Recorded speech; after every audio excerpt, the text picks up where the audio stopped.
একটু কল্পনা করা যাক, হুম। সকালবেলা রান্নাঘরে চুলায় তেল গরম হচ্ছে। হ্যাঁ, খুবই সাধারণ একটা দৃশ্য। একদম। তো সেই তেলে দেয়া হলো একটু হলুদ গুঁড়ো, একটু লাল মরিচের গুঁড়ো, পাশে হয়তো শিশুদের জন্য 1 গ্লাস দুধ রাখা আছে। আর নাস্তার টেবিলে হয়তো তাজা সবুজ মটরশুঁটি বা ঢ্যাঁড়স। ঠিক, মানে আমরা ভাবছি বেশ পুষ্টিকর একটা সকালের নাস্তা তৈরি হচ্ছে। হুম। কিন্তু যদি বলি এই রান্নার কড়াইটা আসলে একটা রাসায়নিক পরীক্ষাগার। ওরে বাবা, এটা তো বেশ ভয়ঙ্কর শোনাচ্ছে। হ্যাঁ, আর এই যে সতেজ খাবারগুলো, এগুলো আসলে অত্যন্ত নিখুঁতভাবে তৈরি করা একটা বিষের প্যাকেজ, হুম। যা প্রতিদিন একটু একটু করে আমাদের শরীরের ভেতরে প্রবেশ করছে। এটা আসলে একটা চরম সত্যি কথা। আজ আমাদের এই বিস্তৃত আলোচনার মূল ভিত্তি হল ডক্টর রায়ান বৈদ্যের লেখা একটি অত্যন্ত যুগান্তকারী মনোগ্রাফ, যার নাম হল ফুড অ্যাডাল্টারেশন অ্যাজ স্লো মাস ডিস্ট্রাকশন। হ্যাঁ, এই গবেষণাপত্রটি আমাদের প্রতিদিনের খাদ্য ব্যবস্থায় ভেজালের বহাবহতার একটা গভীর বিশ্লেষণ তুলে ধরেছে। ঠিক আছে, চলুন বিষয়টা খুলে দেখা যাক। আমরা সাধারণত খাদ্যে ভেজালকে একটা বাণিজ্যিক অপরাধ বা প্রতারণা হিসেবে দেখে অভ্যস্ত। মানে কেউ হয়তো ওজনে কম দিচ্ছে বা একটু সস্তা জিনিস মিশিয়ে মুনাফা করছে, তাই তো? হ্যাঁ, ঠিক তাই। কিন্তু এই মনোগ্রাফ একটা ভয়ঙ্কর দাবি করছে। এটি কোনো সাধারণ অপরাধ নয়, এটি আসলে একটি ধীর গতির গণবিধ্বংসী প্রক্রিয়া, বা ধরুন স্লো ম্যাস ডিস্ট্রাকশন। মনোগ্রাফটির সবচেয়ে শক্তিশালী দিকটাই হল এই প্রচলিত ধারণাকে ভেঙে দেওয়া। মানে আমরা যখন খাদ্যে ভেজাল শব্দটা শুনি, তখন আমাদের মাথায় আসে হয়তো দুধে একটু পানি মেশানো হয়েছে। অথবা চা পাতায় একটু ব্যবহৃত পাতা দেওয়া হয়েছে। একদম। বিষয়টা শুনলে মনে হয়, এটা শুধু একটা ঠকানোর ব্যবসা। কিন্তু যখন জিনে শুনে খাবারে এমন সব রাসায়নিক মেশানো হয় যা মানুষের ডিএনএ নষ্ট করতে পারে, বা স্নায়ুতন্ত্র অকেজো করে দিতে পারে। ঠিক বলেছেন, তখন সেটাকে আর মানহীন খাবার বা ভুল লেবেলযুক্ত পণ্য বলা চলে না। ডক্টর বৈদ্য এটিকে সরাসরি সাধারণ মানুষের ওপর এক ধরনের নীরব বিষপ্রয়োগ হিসেবে স্বীকৃতি দেওয়ার দাবি জানিয়েছেন। মানে একটা মাস পয়জনিং। হ্যাঁ, এটি নিছক বাণিজ্যের নিয়ম ভাঙা নয়, এটি মানুষের জীবনের ওপর সরাসরি আক্রমণ। মনোগ্রাফে এই বিষয়টিকে কমার্শিয়ালাইজড ভায়োলেন্স বা বাণিজ্যিক সহিংসতা হিসেবে খুব নিখুঁতভাবে সংজ্ঞায়িত করা হয়েছে। এই বাণিজ্যিক সহিংসতা শব্দটা আসলেই ভাবায়, কারণ আমরা প্রতিদিন যে খাবার খাচ্ছি তাতে ঠিক কি মেশানো হচ্ছে আর কিভাবে মেশানো হচ্ছে তার পেছনের বিজ্ঞানটা জানলে শিউরে উঠতে হয়। একদমই তাই। মনে হয় আমাদের প্রতিদিনের রান্নাঘর যেন আর রান্নার জায়গা নেই, এটি যেন একটা অনিয়ন্ত্রিত রাসায়নিক ল্যাবরেটরি, আর আমরা সাধারণ মানুষ সেখানে গিনিপিগ হিসেবে ব্যবহৃত হচ্ছি। হ্যাঁ, ভারতের food safety and standards authority বা এফএসএআই এর তথ্যে এমন সব রাসায়নিকের কথা বলা হয়েছে যা শুনলে আপনি চমকে যাবেন। যেমন ধরুন, হলুদ এবং ডালে মেশানো হচ্ছে মেটানিল ইয়েলো এবং লিড ক্রোমেট। লিড ক্রোমেট তো সাধারণত রঙের কারখানায় ব্যবহার করা হয়, তাই না? হ্যাঁ, এখানে সবচেয়ে চমকপ্রদ বিষয়টা হল এই ভেজালগুলো কিন্তু হঠাৎ করে বা অপরিকল্পিতভাবে মেশানো হয় না। এটি অত্যন্ত সুচিন্তিত একটা প্রক্রিয়া। সুচিন্তিত প্রক্রিয়া, মানে জেনে শুনেই বিষ মেশাচ্ছে। একদম। একেই মনোগ্রাফে বলা হয়েছে এভরিডে কেমিস্ট্রি অফ ডিসেপশন বা দৈনন্দিন জীবনের ধোঁকা। লিড ক্রোমেটের কথায় যদি ধরি, এটি এমন একটি রাসায়নিক যা হলুদ রঙকে অস্বাভাবিক রকমের উজ্জ্বল করে তোলে। ও আচ্ছা, শুধু রঙের জন্য? হ্যাঁ, কিন্তু লেড বা সীসা হল একটি ভারী ধাতু। এটি মানবদেহ থেকে সহজে বের হতে পারে না। এটি ধীরে ধীরে মস্তিষ্কে এবং স্নায়ুতন্ত্রে জমা হতে থাকে। বাপরে, তার মানে বাচ্চাদের জন্য তো এটা মারাত্মক ক্ষতিকর। মারাত্মক। বিশেষ করে শিশুদের ক্ষেত্রে এটি আইকিউ কমিয়ে দেয় এবং স্নায়বিক বিকাশে মারাত্মক বাধা সৃষ্টি করে। আর মরিচের গুঁড়োয় যে সুদান রেড মেশানো হচ্ছে, ওটাও তো ভয়াবহ। আমি পড়েছিলাম এটি একটি ইন্ডাস্ট্রিয়াল ডাই বা কারখানার রং। ঠিক, যা জুতো বা মেঝে পালিশ করতে ব্যবহৃত হয়। সিরিয়াসলি? জুতো পালিশের রং মরিচে? হ্যাঁ, কেন? এটা মরিচে মেশানো হচ্ছে জানেন? কারণ এই রংটা রোদে বা তাপে সহজে ম্লান হয় না। মানে ক্রেতা যখন বাজারে গিয়ে টকটকে লাল মরিচের গুঁড়ো দেখেন, তিনি ভাবেন এটাই সবচেয়ে তাজা। একদম। অথচ তিনি আসলে ক্যান্সার সৃষ্টিকারী একটি কার্সিনোজেন কিনে বাড়ি ফিরছেন। আর সতেজতার কথা উঠলেই তো সবুজ সবজির বিষয়টা মাথায় আসে। মটরশুঁটি, ঢেঁড়স বা পটলকে সতেজ আর সবুজ দেখাতে ম্যালাকাইট গ্রিন ব্যবহার করা হচ্ছে। হ্যাঁ, ম্যালাকাইট গ্রিন। আমি যতদূর জানি ম্যালাকাইট গ্রিন তো কোনো খাদ্য উপাদানই নয়, এটি তো সিল্ক বা কাগজ রং করার জন্য ব্যবহৃত হয়। এটা কিভাবে কাজ করে আসলে? ম্যালাকাইট গ্রিন হল একটি অত্যন্ত শক্তিশালী সিনথেটিক ডাই। সবজি যখন শুকিয়ে যেতে শুরু করে তার প্রাকৃতিক ক্লোরোফিল নষ্ট হয়ে যায় এবং রং ফ্যাকাশে হতে থাকে। তখন ওই অসাধু ব্যবসায়ীরা সেটাতে রং মাখিয়ে দেয়? হ্যাঁ, তারা সেই সবজিগুলোকে ম্যালাকাইট গ্রিন মেশানো পানিতে চুবিয়ে নেয়। এই রাসায়নিকটি সবজির বাইরের কোষে আটকে গিয়ে এমন একটা কৃত্রিম উজ্জ্বল সবুজ রং তৈরি করে। গা খালি চোখে একেবারে সতেজ সবজির মতো মনে হয়। ঠিক তাই। অথচ এটি মানুষের পরিপাকতন্ত্র এবং লিভারের জন্য চরম ক্ষতিকর। একইভাবে ফল পাকানোর বিজ্ঞানটাও তারা নিজেদের মতো করে বদলে নিয়েছে। ওই যে ক্যালসিয়াম কার্বাইড দিয়ে ফল পাকানোর বিষয়টা? হ্যাঁ, প্রাকৃতিকভাবে ফল পাকতে ইথিলিন গ্যাস তৈরি হয়, কিন্তু ব্যবসায়ীরা ব্যবহার করছে ক্যালসিয়াম কার্বাইড। এটি বাতাসের আর্দ্রতার সাথে মিশে অ্যাসিটিলিন গ্যাস তৈরি করে। যেটা ফলকে খুব দ্রুত পাকিয়ে দেয়, তাই তো? একদম। কিন্তু সমস্যা হল ইন্ডাস্ট্রিয়াল ক্যালসিয়াম কার্বাইডে প্রচুর পরিমাণে আর্সেনিক এবং ফসফরাস থাকে। সর্বনাশ। তার মানে বাইরে থেকে আম বা কলাটি দেখতে চমৎকার পাকা হলুদ মনে হলেও ভেতরে তা আর্সেনিকের বিষে ভরা থাকে।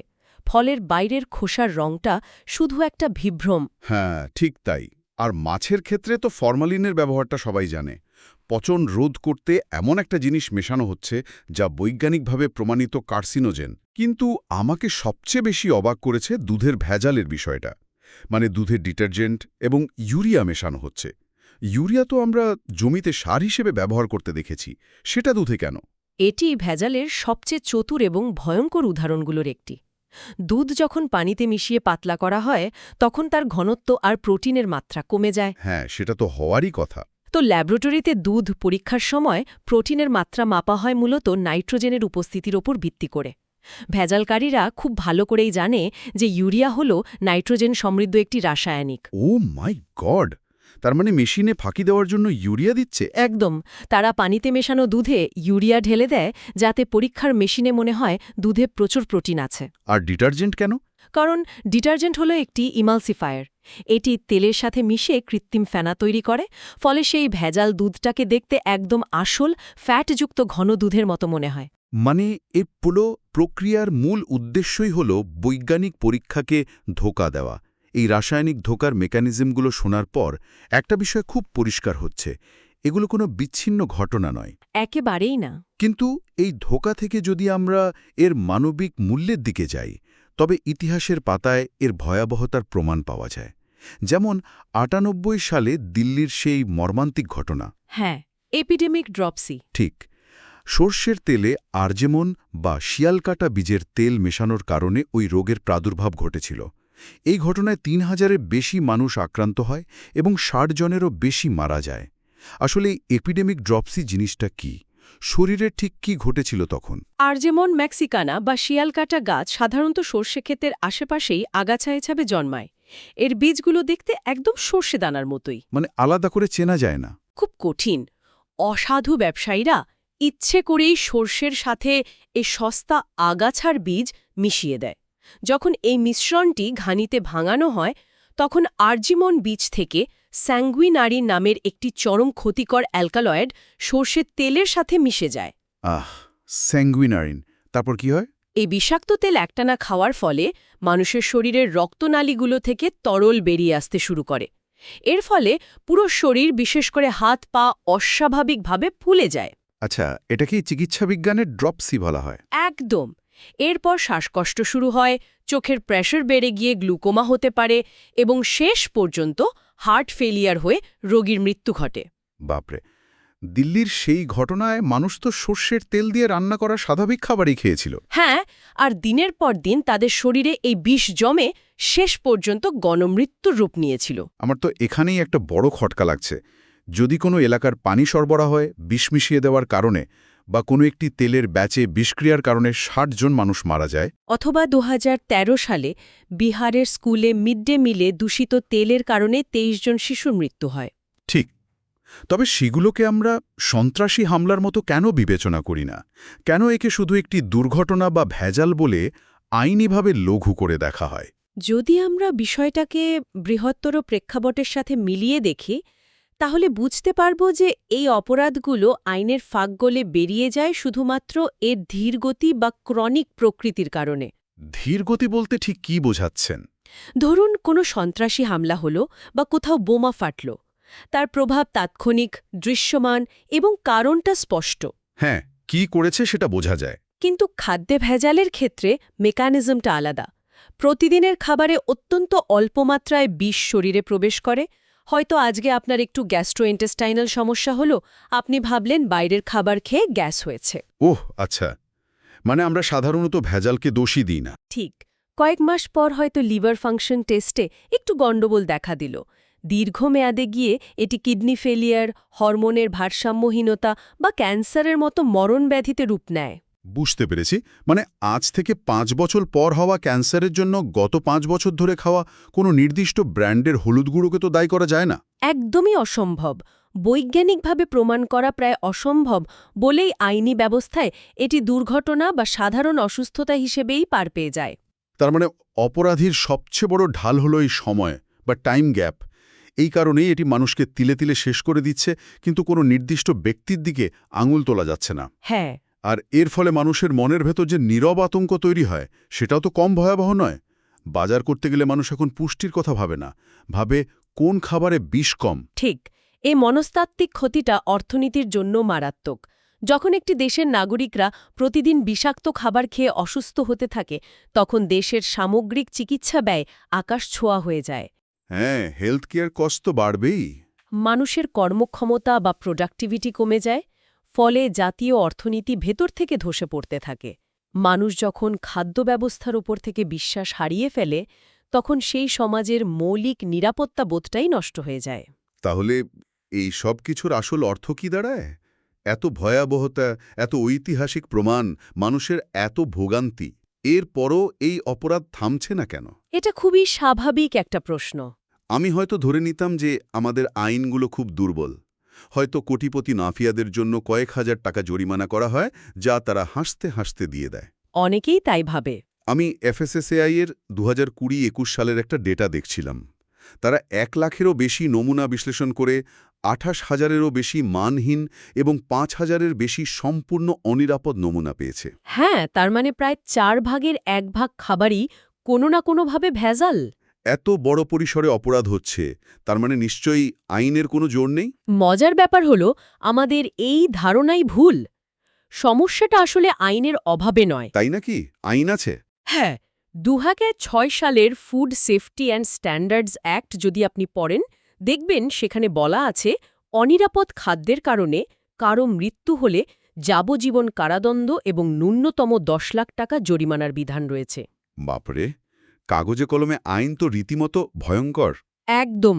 আইনের কড়াকড়ির একটা বৈশ্বিক উদাহরণ যদি দেখি, 2008 সালের চীনের মেলামাইন মিল্ক স্ক্যান্ডালের কথা মনে করা যেতে পারে। ওই যে শিশুদের গুঁড়ো দুধে মেলামাইন মেশানো হয়েছিল। হ্যাঁ, যাতে প্রোটিনের মাত্রা বেশি দেখায়।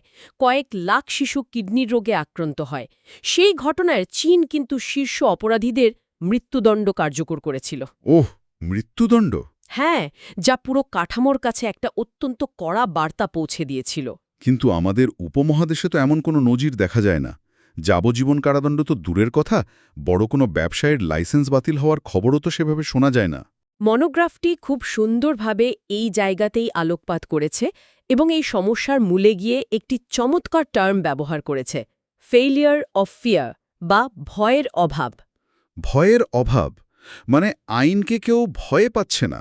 ঠিক, আইন কাগজে কলমে যতই কঠোর হোক না কেন, যদি অপরাধীর মনে সেই আইন প্রয়োগের কোনো ভয় না থাকে, তবে সে আইনের কোনো মূল্য নেই। তা তো বটেই, কিন্তু এই ভয়ের অভাবটা তৈরি হলো কিভাবে? এটা তৈরি হয়েছে প্রশাসনের একেবারে গভীরে লুকিয়ে থাকা সিস্টেম্যাটিক দুর্নীতির কারণে। অপরাধীরা খুব ভালো করেই জানে যে এত বিশাল বাজারে তাদের ধরা পড়ার সম্ভাবনা খুবই কম। আর যদি ধরাও পড়ে? যদি ধরাও পড়ে, তবে ল্যাবরেটরির রিপোর্ট আসার আগেই তা বদলে দেওয়ার সুযোগ থাকে, আর আদালতে বিচার প্রমাণ হওয়ার সম্ভাবনা আরও কম। তার মানে এই যে জরিমানার কথা আমরা বলি, অপরাধীরা সেটাকে কোনো শাস্তিই মনে করে না।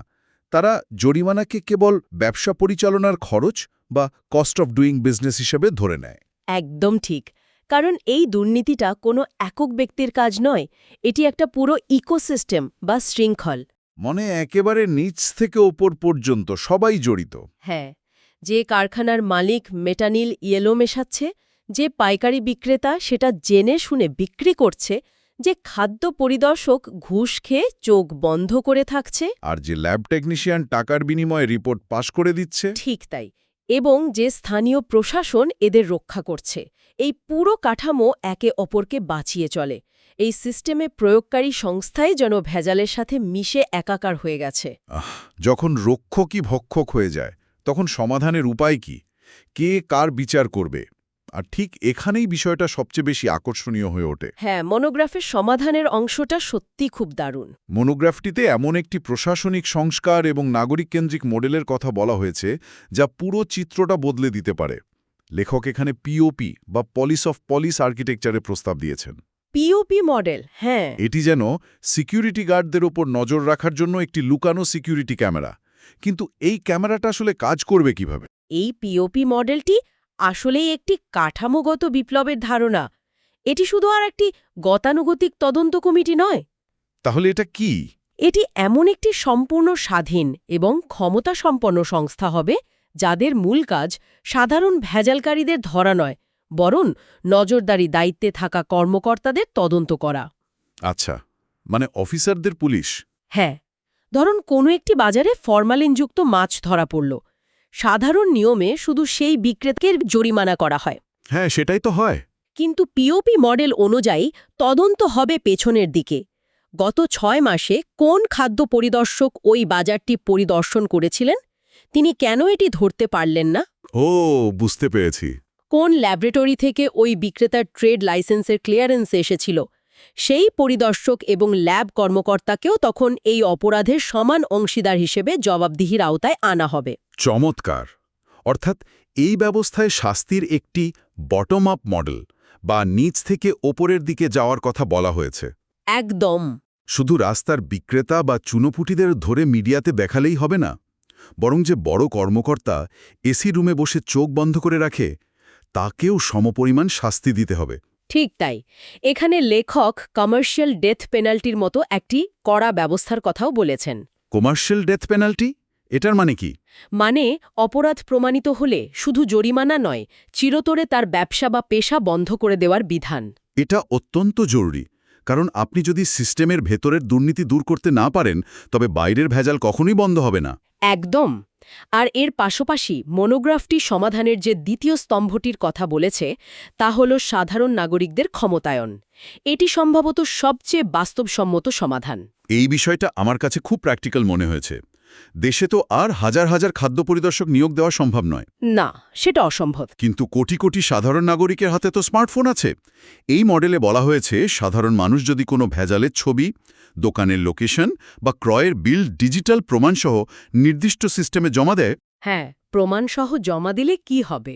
তবে সেটিকে আইনিভাবে অফিসিয়াল নোটিশ হিসাবে গণ্য করতে হবে। প্রশাসন তখন বাধ্য থাকবে তার উপর ব্যবস্থা নিতে। দারুণ একটা ব্যাপার। তার মানে সাধারণ মানুষ তখন আর কেবল নিষ্ক্রিয় ভুক্তভোগী থাকবে না, তারা কাজ করবে দেশের একটি বিশাল বিকেন্দ্রীকৃত ইমিউন সিস্টেম বা রোগ প্রতিরোধ ব্যবস্থার মতো। কিন্তু এটি একটি অত্যন্ত গুরুত্বপূর্ণ প্রশ্নের জন্ম দেয়। সাধারণ মানুষ কি আসলেই এই শক্তিশালী মাফিয়াদের বিরুদ্ধে মুখ খুলতে সাহস পাবে? এটা একটা বড় পয়েন্ট। ধরুন, আপনি জানেন আপনার পাড়ার মোড়ের বড় দোকানদার দুধে ভেজাল দেয়। আপনি কি নিজের নাম দিয়ে তার বিরুদ্ধে অভিযোগ করবেন? না, পরের দিন তো আমার নিজের নিরাপত্তায় হুমকিতে পড়বে। ঠিক। আর এখানেই মনোগ্রাফটি একটি অত্যন্ত জরুরি নীতির কথা বলেছে, পরিচয় গোপন রাখা বা আইডেন্টিটি নন রিটেনশন। আচ্ছা। উন্নত বিশ্বে হয়তো হুইসল ব্লোয়ারদের আইনি সুরক্ষা দেয়া যায়, কিন্তু আমাদের মতো উন্নয়নশীল দেশগুলোতে, যেখানে স্থানীয় রাজনৈতিক বা ব্যবসায়িক আক্রোশের ভয় তীব্র, সেখানে পরিচয় প্রকাশ পেলে বিপদ। হ্যাঁ, তাই সেখানে পরিচয় গোপন রাখা কোনো ঐচ্ছিক বিষয় হতে পারে না, এটি অপরিহার্য। তার মানে সিস্টেমটা এমনভাবে ডিজাইন করতে হবে যেন অভিযোগকারীর নাম কোথাও রেকর্ডেই না থাকে। ঠিক তাই, একে বলা যেতে পারে অ্যানোনিমিটি বাই ডিজাইন। আপনি যখন স্মার্টফোন থেকে ছবি বা ডেটা আপলোড করবেন, সিস্টেম স্বয়ংক্রিয়ভাবে আপনার ডিভাইসের আইপি অ্যাড্রেস, নাম এবং অন্যান্য মেটাডেটা চিরতরে মুছে ফেলবে। ও, তার মানে পুরোটাই অ্যানোনিমাস। একদম। তদন্তকারী কর্মকর্তা শুধু অভিযোগের বিষয়বস্তু দেখতে পাবেন, কিন্তু কে অভিযোগ করেছে তা কোনোভাবেই জানতে পারবেন না। এটা সত্যি একটা যুগান্তকারী চিন্তা। একটি অসম্পূর্ণ আইনি কাঠামোর রাষ্ট্রে ক্ষমতার অপব্যবহার এবং মাফিয়াদের আক্রোশ থেকে সাধারণ নাগরিককে বাঁচাতে হলে এই ব্যবস্থা অত্যাবশ্যক, কারণ একজন সুরক্ষিত এবং নিরাপদ নাগরিকই পারে সমাজের সবচেয়ে ভালো এবং নির্ভীক পাহারাদার হতে। আজকের এই বিস্তৃত আলোচনায় আমরা একটা বিষয় খুব পরিষ্কারভাবে দেখলাম যে খাদ্যে ভেজাল কোনোভাবেই আর 10টা সাধারণ চুরি বা প্রতারণার মতো অপরাধ নয়। ট্রকশন। প্রতিদিন আমাদের খাবারের প্লেটে যে রাসায়নিক বিষ পরিবেশন করা হচ্ছে তা আমাদের ভবিষ্যৎ প্রজন্মকে পঙ্গু করে দিচ্ছে। ঠিক।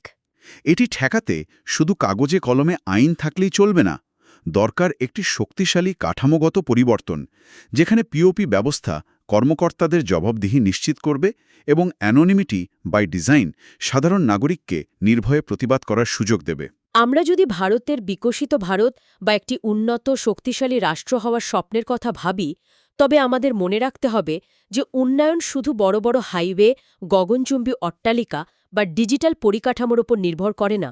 একদম ঠিক কথা। একটি দেশের প্রকৃত শক্তির ভিত্তি হল তার নাগরিকদের স্বাস্থ্য। যে দেশের ভবিষ্যৎ প্রজন্ম শৈশব থেকেই লিড ক্রোমেট, ম্যাটানিল ইয়েলো আর ফরমালিনের মতো বিষ হজম করে বড় হচ্ছে, তাদের তো ভবিষ্যৎ অন্ধকার। হ্যাঁ, তাদের স্নায়ুতন্ত্র আর বুদ্ধিমত্তা বিকশিত হওয়ার আগেই নষ্ট হয়ে যাচ্ছে। সেই অসুস্থ শরীর আর দুর্বল মেধা নিয়ে কোনো জাতি কখনোই টেকসই উন্নয়ন বা গ্লোবাল লিডারশিপ অর্জন করতে পারে না। এটা খুবই চিন্তার বিষয়। তাই প্রতিদিনের খাবারের সততা নিশ্চিত করাটা শুধু স্বাস্থ্যের বিষয় নয়, এটি জাতীয় নিরাপত্তারও বিষয়। খুব গভীর একটি দিক তুলে ধরেছেন। আমাদের আজকের এই আলোচনা শেষ করার আগে একটি বিষয় নিয়ে একটু গভীরভাবে ভাবার আহ্বান জানাবো সবাইকে। হ্যাঁ, বলুন। আমাদের প্রতিদিনের রান্নাঘর যে একটি নীরব রাসায়নিক গবেষণাগারে পরিণত হয়েছে এবং সেখানে কিভাবে মুনাফার লোভে মানুষের জীবন নিয়ে খেলা হচ্ছে তা নিয়ে তো আমরা বিস্তারিত জানলাম। কিন্তু প্রশ্ন হলো, যদি কোনো সমাজ খাদ্যে এই ভেজালকে একদম স্বাভাবিক বিষয় বলে মেনে নেয়, মানে ওই যে আরে একটু আধটু ভেজাল তো সবকিছুতেই থাকে বলে এড়িয়ে যায়। হ্যাঁ, ঠিক তাই। তবে বুঝতে হবে তারা মানুষের স্বাস্থ্যের চেয়ে মুনাফাকে এবং নিজেদের কর্তব্যের চেয়ে উদাসীনতাকে অনেক বেশি গুরুত্ব দিচ্ছে। একদম। আমরা প্রতিদিনের খাবারে যেটুকু ভেজাল নীরবে সহ্য করে নিচ্ছি, কোনো প্রতিবাদ করছি না, তা কি আসলে কেবল প্রশাসনের ব্যর্থতা, নাকি এটি আমাদের সমাজের বৃহত্তর নৈতিক অবক্ষয় এবং সম্মিলিত মেরুদণ্ডহীনতারই প্রতিচ্ছবি? এই প্রশ্নটি আজ সবার চিন্তার জন্য রেখে গেলাম। এতক্ষণ আমাদের সাথে এই ডিপ ডাইভে থাকার জন্য ধন্যবাদ।